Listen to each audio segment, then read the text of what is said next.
Dorce Gamalama dimakamkan hari ini, kemarin heboh soal wasiat. Kini, prosesi sesuai protokol kesehatan COVID-19. Kabar duka datang dari artis senior Dorce Gamalama. Kerabat Dorce Gamalama mengabarkan jika Dorce Gamalama tutup usia di 58 tahun karena terpapar COVID-19. Ia pun akan langsung dimakamkan dengan protokol COVID-19. Sebelumnya, artis senior Dorce Gamalama pernah membuat heboh sebelum meninggal dunia. Ia masih sempat menjalani proses pemulihan karena penyakit diabetes yang dihadapinya. Artis serba bisa itu sempat viral kembali.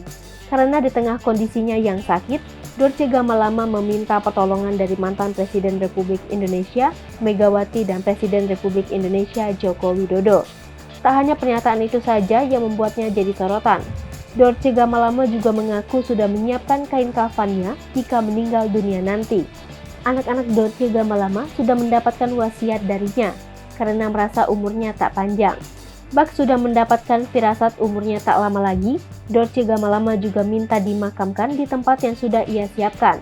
Lokasinya di sebelah masjid dekat rumahnya.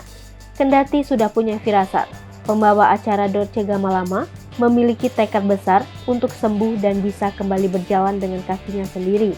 Sebelumnya, Dorce Gamalama sempat jadi sorotan usai mengunggah video minta bantuan pada Presiden Republik Indonesia kelima, Megawati Soekarno Putri.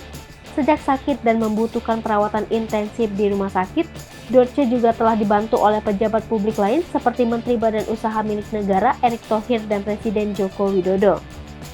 Meskipun telah mendapat banyak bantuan pengobatan, Dorce mengklaim hal itu belum cukup lantaran tujuannya belum tercapai. Dorce bertekad sembuh dan bisa kembali berjalan menggunakan dua kakinya. Saat ini, Dorce masih mengeluh sakit di kaki bagian kanan. Sebelum meninggal, Dorce didiagnosis menderita diabetes dan demensia Alzheimer, ingin menunjukkan pada publik bahwa ia berjuang keras untuk sembuh. Diberitakan sebelumnya, Dorce sempat dirawat di Rumah Sakit Trimaya Bekasi Barat karena kondisinya menurun, bahkan sempat pingsan pada awal Oktober 2021. Pada akhir bulan yang sama, Dorce Gamalama kembali masuk rumah sakit. Dorce dibawa ke Rumah Sakit Pusat Pertamina lantaran mengeluh sakit pada bagian dada kanan. Terakhir, ketika dijenguk komedian Sule di rumahnya awal Januari 2022, Dorce masih belum bisa berjalan karena kaki kanannya masih bengkak. Hai pemirsa Sri Popo TV, jangan lupa komen, like, dan subscribe, serta tonton